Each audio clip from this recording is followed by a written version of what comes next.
Hi అండి, welcome back to పుత్తడి బొమ్మలు ఛానల్. ఈరోజు మేతి మటర్ పులావ్ని పర్ఫెక్ట్గా ఎలా తయారు చేసుకోవాలో చూద్దాం. దీన్ని తయారు చేసుకోవడం సింపుల్ ప్రాసెస్ అండి. అంతేకాకుండా దీని టేస్ట్ అయితే చాలా బాగుంటుంది.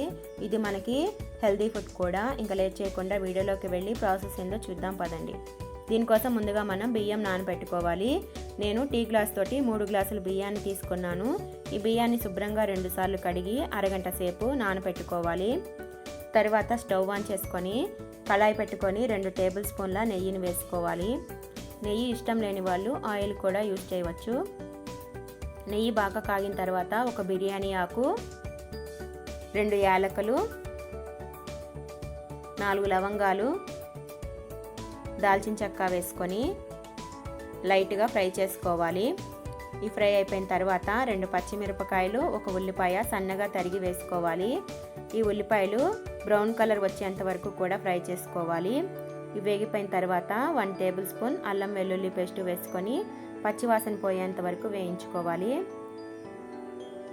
ఇప్పుడు వేగిపోయినాయి. దీంట్లోకి మెంతికూరని వేసుకోవాలి. నేను 3 కట్టలు మెంతికూరని తీసుకున్నానండి.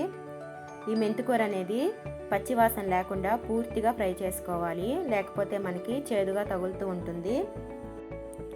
ఇప్పుడు మెంతికూర పర్ఫెక్ట్గా ఫ్రై అయిపోయింది. దీంట్లోకి నానబెట్టుకున్న బియ్యాన్ని వేసుకోవాలి.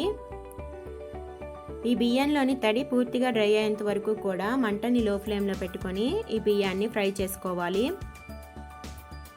ఈ బియ్యం కొంచెం ఫ్రై అయిన తర్వాత పచ్చి బఠానీని యాడ్ చేసుకొని మరొక 2 నిమిషాల పాటు ఫ్రై చేసుకోవాలి. ఇప్పుడు ఈ బియ్యంలోని వాటర్ మొత్తం డ్రై అయిపోయినాయి. దీంట్లోకి 6 గ్లాసుల వేడి నీటిని పోసుకోవాలి. ఇప్పుడు రుచికి సరిపడినంత ఉప్పు వేసుకొని, ఉప్పు సరిపోయిందో లేదో చెక్ చేసుకొని మంటని హై ఫ్లేమ్లో పెట్టుకొని ఒక 2 నిమిషాల పాటు ఉడికించుకోవాలి.